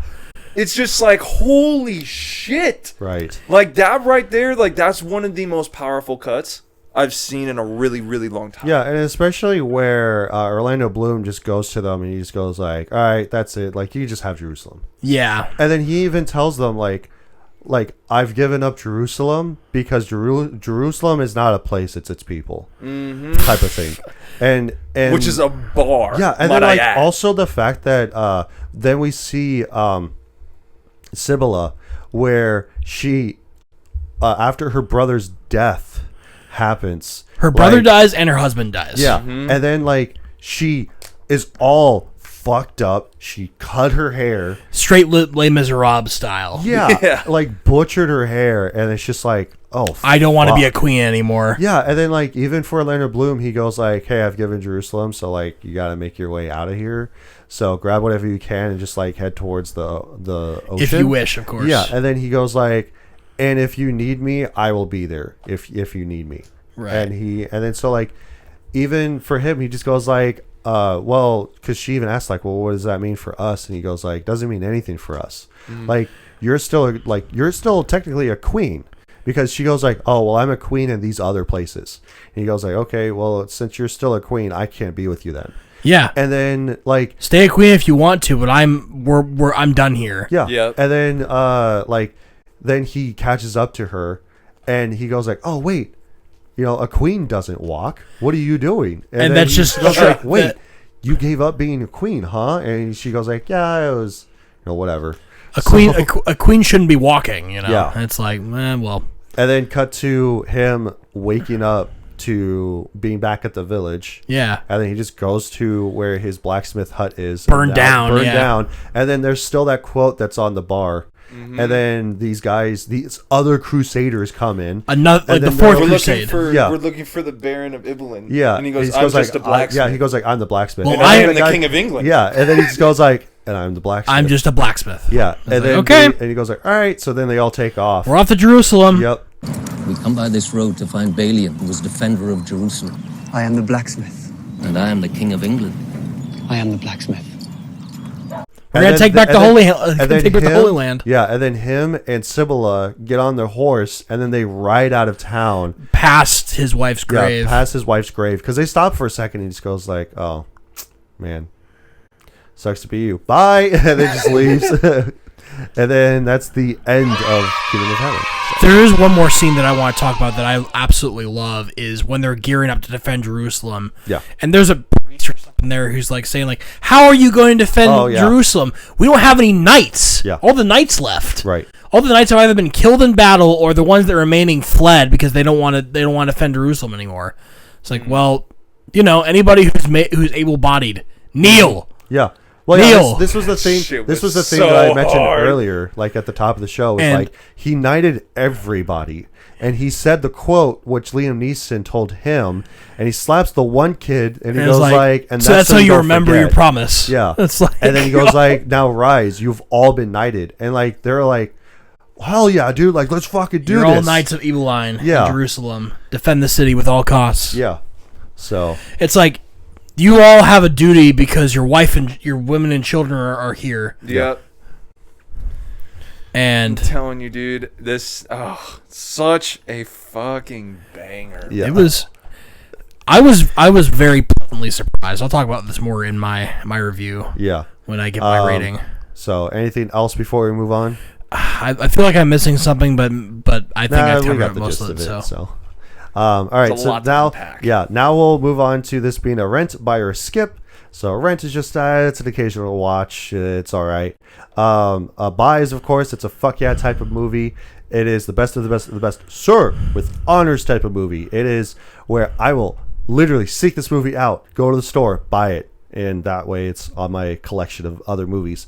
And a skip is just it's a piece of shit movie. Don't even fucking recommend it. Don't even talk about it with anybody. This is not a guilty pleasure. It's a fuck you. So, Lou, because you recommended this movie. You got to go first, Lou. What do you say? I know we already know. Yeah, but... this is an absolute buy. Fuck yeah! Best of the best, sir. With honors. It is buy it 50 times in case I lose 49 copies because I cannot afford to not have you this rent movie. it out to friends and family. Yeah. And it's just like, you know what? Keep it. I'll just buy another one. Fuck Literally. This movie is my all-time... After watching it again, this is my all-time favorite war movie. Yeah. Period. Nothing beats it. Usurping Blast of the Mohicans, then. Right. Yes. Definitely not the Patriot. My mistake. Yeah, he confused the Patriot with Last of the Mohicans, and then started it, and he just goes like, "Oh fuck, this wasn't what I thought it was." Well, we're already into this. Might as well finish. Wait, why does that not say the Patriot? Why does that say something different? And then it starts, and it's like, "Oh fuck, this isn't the Patriot, is it?" Yep, that was a grave error. So this one, but Kingdom of Heaven is a straight banger. It's got to be on my shelf. Nice. All right. Jack. Yeah. Keep it condensed. Okay, I'm gonna keep this. I'm gonna give this a rent. I mean, it's all right. Like, I think, but it's a high rent. Yeah. Just mostly because like I'll watch it occasionally. But I was very surprised by how good this movie was gonna be because I saw the Rotten Tomatoes rating. I saw the runtime. I'm like, oh god, what's like what? Why you do always people go for the Rotten Tomatoes score, and I don't. It's what I see first on Google. Like, mind you, I don't go on IMDb. The rating on IMDb is a lot higher, but I like the Rotten Tomatoes score is just so central. Critics gave it like a 39%. Well, of course. And I saw the two. I was like, oh man. They only scored it 39. Yeah. Really? I'm curious to know why. Yeah, so it's got to be mostly runtime at that point. Maybe. Maybe they're talking about just the standard version. Maybe. But like I saw the scores and I went into this thinking that it was going to be like another like Rent movie, but then I went in and I was very surprised about how well it was made, how good everything looked, how great the characters that I thought were in this one. Oh, so real quick. It lacks depth? Yeah. So one of the critics says that although it's an objective and handsomely presented take on the Crusades, Kingdom of Heaven lacks depth. What do you mean? So, what? Like, where? I think like it's historical depth, character depth. It just says depth. Yeah, it just says depth. That's a bullshit review. Yeah. That's a bullshit review. Here's the thing, okay? So, like, even for our show, because, like, we objectify sometimes movies, if we get to a certain degree of, like, viewership, subscribers, whatever it takes, we can ourselves go on to IMDb or go on to, like, Rotten Tomatoes, and we can put in our own score. Really? So, because that's how things work, is that, like even with the tomato meter, right? So 39%, the tomato meter is the critic score. That has 190 reviews. The 72% for popcorn meter, which is the audience score, has over 250,000 ratings. So that is the reason why that the audience score is more than not always more. I mean, that's the score that I would give this movie is probably a 7 or 8 out of 10. Yeah. So that's pretty much what happens. So anybody that works for like a news outlet, magazine, whatever, or like, has enough on a podcast or something like that, they can go onto here and then they can put down their full review of what they think about the movie and have it gauge at a certain rating. I think it's probably just the idea that like most critics don't want to be really like reviewing like a movie with religious tones. Right. So like even for this guy, right? He says that the miscasting of the lightweight Bloom proves fatal. Instead of galvanizing this epic, he sucks the energy out of it. I disagree. I wholly disagree. And this also probably came out around the time that it released. That was 2007. Reviewed, 2 years after it came out. 2 years after it came out. So like That's I said, such anybody bullshit. could have enough pull to where they can go online and then they can make this claim. I don't understand what's people's problem with Orlando Bloom, man. Dude, like, yeah, he freaking crushed it. Yeah, he crushed this movie 100%. He was perfectly fine in this film. Like, I think it's probably just because, like, oh, yeah, like, he didn't really want to do this. He didn't really want to be here. Fucking da-da-da-da. It's like, no, I don't know. He don't understand. He was grieving, and then he got pulled into this war, and he just goes along with it because he just goes like, yeah, this is the right thing to do. Yeah. Like, I feel like he totally turned around on it. He found new purpose, 100%. His character development was all like moving past sin and trying to find forgiveness, and the only way to do that was go to Jerusalem, and I feel like he did that. Right. He was able by to. the end of it, he just goes like, he buries his wife's necklace in the sand and puts rocks over it, and he just goes like, you're not in hell, like, or he asks like, how can you be in hell when you're in my heart and in my brain? Oops. Mm-hmm. So yeah.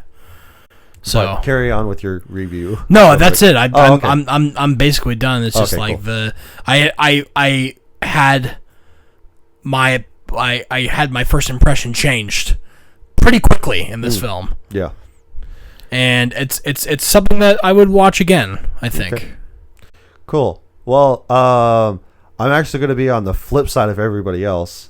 I'm actually going to be the contradictory of saying that it's a skip. It's the biggest piece of dog shit. No, You're gonna say it's a skip? It's a skip. Why? So, Like, here's all the right, reason let's- being. So it's not because it's a boring movie. It's not because I didn't have a good time watching it. It's the runtime, isn't it?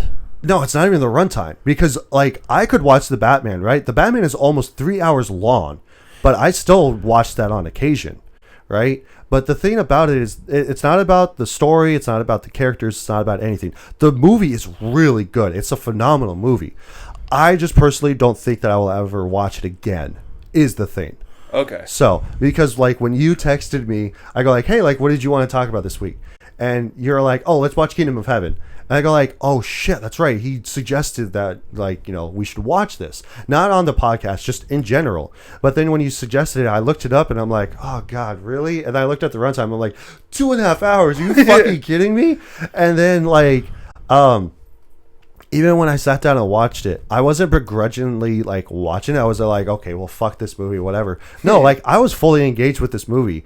Like it was great, but you know, would I ever watch it again is the question. Like, no, I really wouldn't. I mean, Kingdom of Heaven for me, like I haven't seen it in a really long time on purpose, purely because one, it is a longer movie, right? But it's something. It's an experience. That's what. It's kind of more like, of an experience where it's like I want to have this once in a great while, right? To remind myself kind of like having of what cinema is capable of. Right. It's kind of like sitting down and having a really, really great steak every once in a while. Yeah. It's like I would have a great steak like every 2 or 3 months. But you can't. But you can't do it all the time. But you gotta have it on the shelf so whenever it's ready to, you can just pull it off the shelf. Yeah. It's like, you know what? I haven't seen this in a while. I'm gonna pick it back up. You got to give it a low rent then.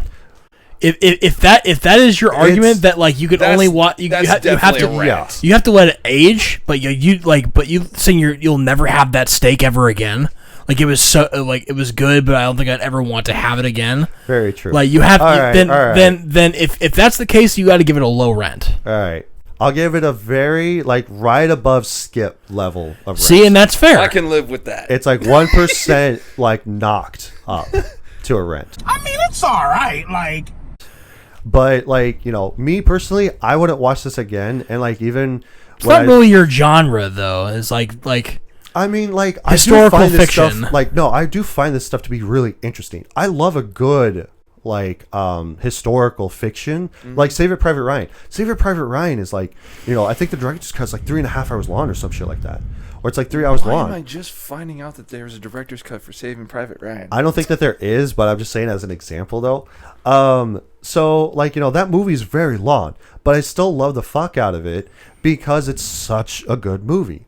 But am I going to go back and rewatch it? Not really. Like, I would say Saving Private Ryan is a rent, but am I going to go back and rewatch it? Not really. It's kind of like if it's on TV, sure, I'll turn it on, but I'm not going to go and seek it out or anything. So, but yeah, I would give it like the smallest tier of rent. If there is even a slight chance that you might watch a video, like a movie again, you can't give it a skip. Like, a skip is for like I'll never watch this ever again. Well, yeah, I feel like because like there's nothing. Been movies that I love, and it's all like, yeah, I bought it, but I haven't watched it in forever, and it's just like, okay, like, you know, Assassin's Creed. I watched it in theaters. I bought it on Blu-ray. I have it. I own it, and like I watched it again later on, and I was just like, this movie really isn't that good. Sucks. So then it's just like for that kind of a case, it's like, okay, well, I'm probably not going to watch this again. Yeah. But then there'll be a clip that I'll see, and it's like, you know what? I should actually rewatch this. So, and that was my whole thing. It tricks too. you. Yeah. This movie is one exactly like you just said. You'll watch it, you'll experience it, you'll love it, and then you'll be like, yeah, probably won't do it again. And like, then 2 or 3 years down the line, you'll run into something on social media like the silence or whatever that was. Yeah. Like you'll run into that on social media, and you'll be like, oh, because like that movie. Because here's the thing. I think I saw like a clip or something like that of one of the guys asking about like what does this phrase mean, and then Orlando Bloom says it, and I'm all like, dude, that shit goes hard. And then like I remember either seeing that like on Instagram or TikTok or just like on a casual YouTube video or something like that. So, but yeah, otherwise, bottom line, very, very low tier rent. Fair enough. So, Fair enough. so let's go on to suggested people. So, honestly, there's not a whole lot of people that gave this a 1-star review, but they're all really long.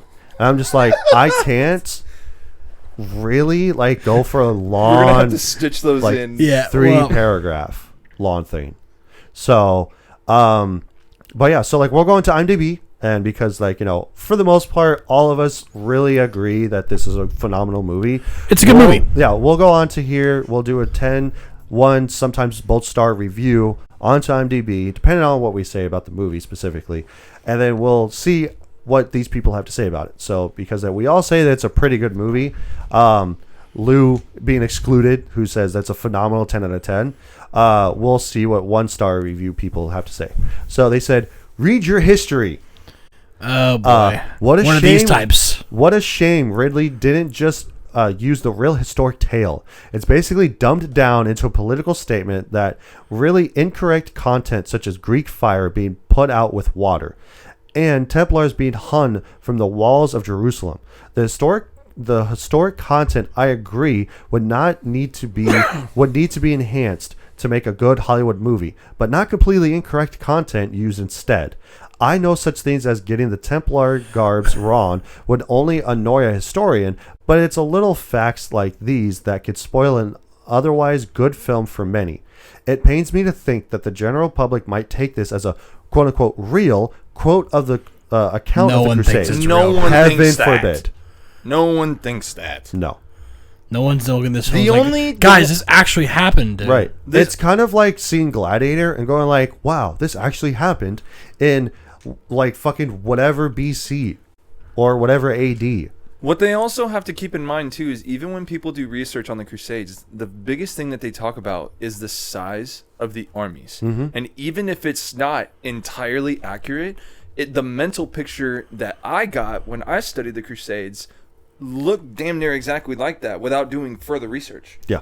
And it's so like they capitalize so much more on what people think happened. Yeah. Which is what makes it so fucking good. Right. This guy's acting like it's like this depiction of the Crusades is completely warping what the Crusades were actually about when it's like it's just a story, man. Yeah. Dude, the other it's thing, just a the other good thing war too, film.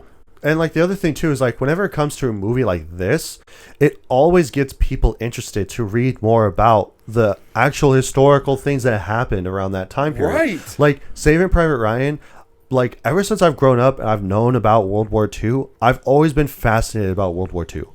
Like always. And it's also kind of like, you know, I kind of have like a dad like quote unquote in me that it's just like that's a like point. Yeah. And it's just like don't take it out of context. But it's the thing of being like, you know, like what do dads like to do? They like to watch war movies. Mm-hmm. So, you know, what's the biggest war that they always watch? World War II stuff. It's not World War One. The occasional time that they'll actually watch historical films or like the History Channel, it's like, oh, what are we learning today? More World War II shit. Cool. Let's fucking learn about this shit. Have you guys done the review of All Quiet on the Western Front? No. Later. We'll give the war see. movies a little. We're gonna get much later. Much later, of course. Yeah, for sure. But it's because like this is back-to-back war movies that we've talked about with you specifically. Well, that's because that's what he likes. Well, I know we've asked him specifically what he wants to review, and he gives us I that. know this. Yeah. He can do whatever. I like more than war movies. He can do whatever he wants. Well, yeah, all right. I know. Because Let him cook. Because I texted him too, and I go like, and it can't be The Patriot. Yeah. Because I wasn't even gonna recommend that, honestly. Yeah. So that's understandable because that's two like very similar time periods back to back. Yeah. But like, not every single piece of media that is based on a historic event or like something that is like a real thing that happened in history needs to be 100% accurate to what happened. 100%. Because that's not interesting. They need to take certain liberties when it comes to certain things. Right. Like Prince of Egypt, Prince of Egypt did not happen like that, but it's more entertaining to tell it like that. Or it's like any biopic that like, you know, Napoleon Yeah. or Bohemian Rhapsody or Michael Jackson that just came out. Right. It's just like, did all of that stuff happen? Because Not every reality single is not thing. actually that interesting. You know, Right. It's in like most not cases. every single thing that they show on screen actually happened. I It's- mean, like, yeah. I still subscribe to Watch Mojo on YouTube, and they literally, every single time that there's like a new biopic or something like that comes out, it's all like, okay, like here's some things that happened and didn't happen. Here's some facts, and here's some not so like factual stuff that happened. Like, Right. sometimes you almost need like a way to dumb down the things that happen in Right. a piece of It's media. called Like, entertainment for a reason. Yeah, and it's the historical story gives such a nice backbone. Yeah.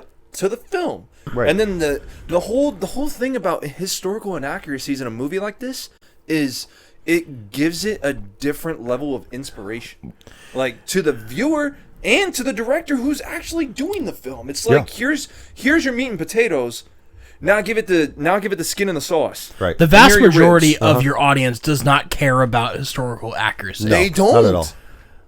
Only the real nerds care about that stuff. That doesn't Yeah. make up the vast majority of people who went to go see this movie in theaters or people who are watching it today. Dude, yeah. Like if this would have came out today and I would have saw the trailer, I'm like, okay, I'm going to go spend $20 at the theater. I'm going to go spend $40 with the popcorn and everything, but I want to see the most epic battle that you could possibly portray for a crusade. Right. And on top of the fact, I want a real fucking hero as the main character. Yeah.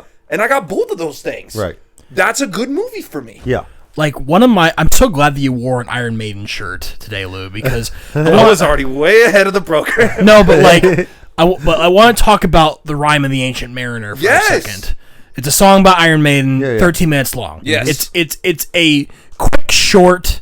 It's much shorter than the actual poem that it's based on. Yeah. Basically like that. And it doesn't copy the poem word for word, but it basically like quickly summarizes what happens in it. And is it the real thing, right? But it's a reference to it. But you can get all the beats of what happens in the Rhyme of the Ancient Mariner just by listening to the song. Yes. And it's a good song too. It's entertaining. So that's all it really needs to be. But then you have some people who's like, well, that didn't actually happen. You know, it's Right. like, well, this is an oversimplification of what happened in the like, you don't understand the narrative undertones of what happened in the poem. Dude, It's like, yeah. it's no one cares. And it's also like songs like that and Alexander the Great by Iron Maiden too. Like they literally give you the synopsis of Alexander the Great within 5 minutes with a kick-ass guitar solo. Yeah. It's fine. No one cares. We're it's a movie, right? Iron Maiden fans, like I will say this: if you like Iron Maiden, you're gonna love this movie. Period. If you get down with Maiden like that, you're gonna love this movie. What is really gonna hit is when I watch this movie again, but then I throw on Sabaton for some of these fight scenes, dude. Yeah. Yeah. Like that's when it's going to hit. Yeah. Yes. Okay.